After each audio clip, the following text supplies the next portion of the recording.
Bonjour à tous, bienvenue dans votre My Ninja Academy. Aujourd'hui, nous allons parler de l'obtention par Naruto de la légendaire lance Uzumaki. Si vous souhaitez en voir plus sur Naruto sur notre chaîne, laissez vos pouces en l'air et abonnez-vous pour rejoindre notre Académie des Ninjas. Et les ninjas, avant de continuer avec la vidéo, je vous demande de vous abonner à notre chaîne, ainsi vous rejoindrez notre village ninja et pourrez maîtriser votre technique ninja préférée et devenir un grand Chunin. Cela aiderait aussi beaucoup notre village ninja si vous laissiez vos likes, thumb up sur la vidéo d'aujourd'hui, ainsi ensemble nous pourrons battre n'importe quel adversaire pendant que nous sommes sur le chemin pour devenir Hokage. Maintenant, continuons avec la vidéo d'aujourd'hui. Certes, depuis le sacrifice de Kurama, Naruto et Sasuke ont perdu une grande partie de leur pouvoir. Non seulement ce qui les rendait surhumains et supérieurs à tous les autres shinobi, mais cela rend aussi la protection qu'ils tentent d'apporter à Konoha certainement diminuée en possibilité. En effet, lorsque vous avez des adversaires grandioses comme Code, Ada, Damon et les Otsutsuki en général, la simple force physique ne suffit pas. Il faut de grandes capacités et un esprit puissant. Et il se peut que Naruto devienne plus instable précisément à cause de ce. Il a besoin de se remettre sur pied,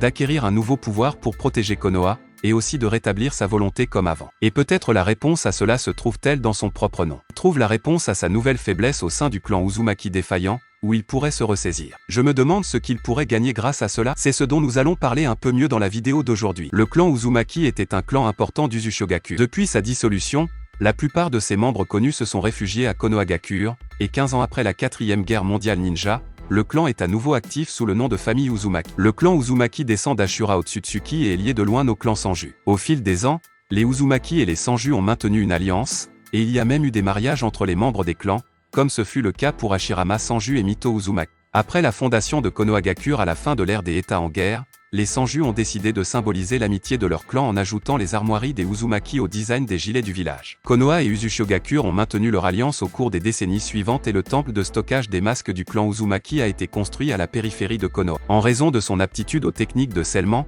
le clan Uzumaki a gagné le respect et suscité l'admiration du monde des ninjas. Quelque temps après la migration de Kushina Uzumaki à Konoha, certaines nations du monde s'unirent pour détruire Uzushiogakure, estimant que le village était trop puissant pour continuer à exister. Les survivants se sont cachés et se sont dispersés dans le monde entier. Parmi les vestiges connus, il y avait Fu, qui vivait à la périphérie d'Amegakure et élevait Nagato, tandis que la mère de Karin se réfugiait avec sa fille à Kusagakure, et Kushina, qui se trouvait à Konohagakure, donna naissance à Naruto Uzumaki. À un certain moment après sa dissolution, le clan fut reconnu comme faisant partie de Konoha, bien que pendant des années, son seul membre officiellement reconnu fut Naruto, puisque sa mère mourut peu après sa naissance. Après la 4e guerre ninja, Naruto épousa Hinata du clan Hyuga et continua la lignée Uzumaki, ayant 2 enfants avec le nom de famille du clan presque éteint, Boruto et Himawari Uzumaki, et adoptant Kawaki. C'est à ce moment-là que leur unité familiale a été désignée sous le nom de famille Uzumaki. Le clan était largement connu pour son expertise dans les techniques de scellement, même si le processus d'exécution était sévère,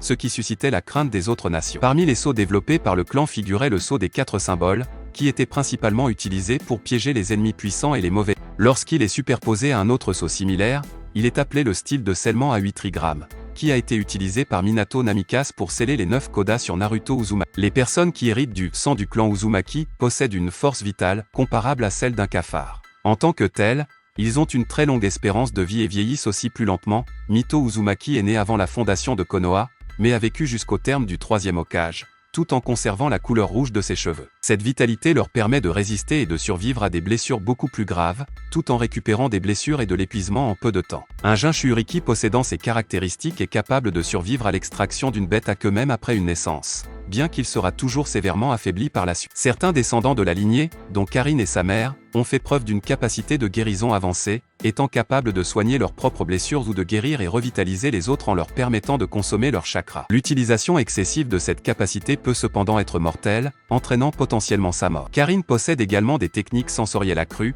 ainsi que la capacité de supprimer son chakra pour le rendre indétectable par les autres ninjas sensoriels. Les porteurs de la lignée Uzumaki ont une signature de chakra distincte, de sorte que leur origine peut être reconnue par les ninjas sensoriels. Parmi eux, Kushina Uzumaki est né avec un chakra spécial, particulièrement bien adapté pour contenir les 9 queues, ce qui lui valut d'être élevé au rang de successeur de Mito pour être Jinchuriki de la bête, ainsi que de permettre la manifestation d'une puissante technique de scellement, les chaînes de scellement adamantines. Bien que ce ne soit qu'un aperçu de ce que faisait Kushina, Karin était également capable d'utiliser cette technique. Les Uzumaki ne sont pas seulement des contrôleurs de chakra nés, ils sont aussi capables et super compétents dans les techniques de scellement. Et c'est précisément parce qu'il était dangereux avec ses compétences que leur clan est arrivé à sa fin, mais cela a exigé que plusieurs autres se révoltent contre lui. En même temps que nous pouvons penser comme ça, il est certain que certaines choses que les Uzumaki ont scellées étaient, en plus des créatures et des capacités, des armes ninja également. Les armes ninja dépendent beaucoup de leur modèle pour être considérées comme puissantes, mais surtout de la personne qui les manie. Il y en a plusieurs qui sont devenues célèbres dans la série Naruto, mais l'une des plus connues que nous pouvons mentionner est la fameuse guitare d'Uchiha Madara, plus connue sous le nom de un ginbei ou Uchiha ginbei est un éventail non pliable, généralement en bois.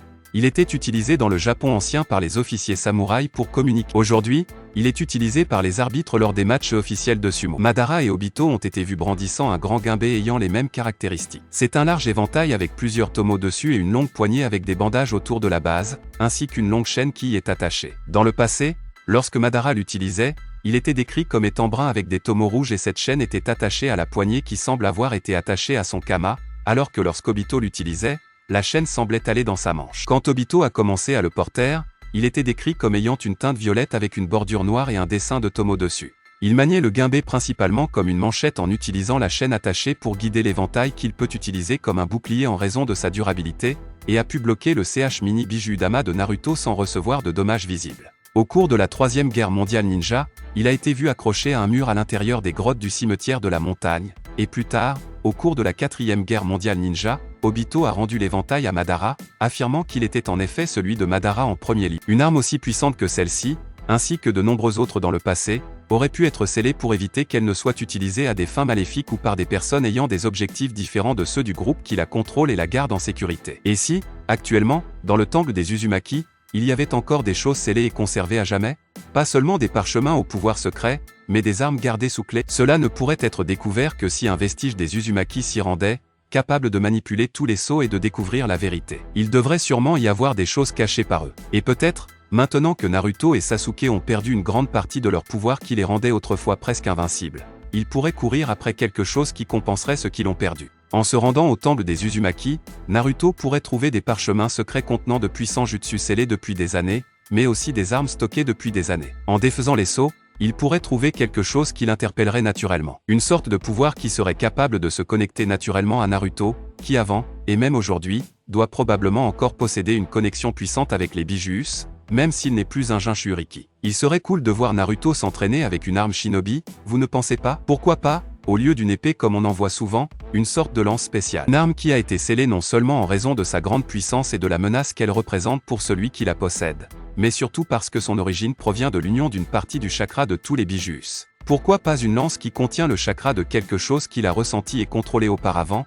et auquel il peut maintenant s'attacher encore plus? Lorsque vous associez une lance aussi puissante au Hokage le plus puissant de tous les temps, vous possédez certainement une force qui pourrait surpasser même l'ancien mode de Naruto. Parce que ce sont des chakras puissants combinés en une seule chose, nous aurions certainement quelque chose d'admirable dans les mains de Naruto. Cela pourrait certainement le rendre encore plus puissant qu'avant, un pouvoir unique et exclusif à l'un des descendants des Uzumaki. Je me demande quel pourrait être son nouveau pouvoir avec cette lance. Obtiendrait-il une nouvelle transformation? À quel point deviendrait-il puissant? Laisse ton opinion dans les commentaires. C'est tout. J'espère vraiment que vous avez apprécié la vidéo. Si vous avez des suggestions de vidéos, n'oubliez pas de les commenter ci-dessous, car je les lirai toutes comme je le fais toujours. N'oubliez pas non plus de laisser un like si vous avez aimé la vidéo et n'oubliez pas de vous abonner et de sonner la cloche pour ne pas manquer le contenu de votre académie ninja préférée.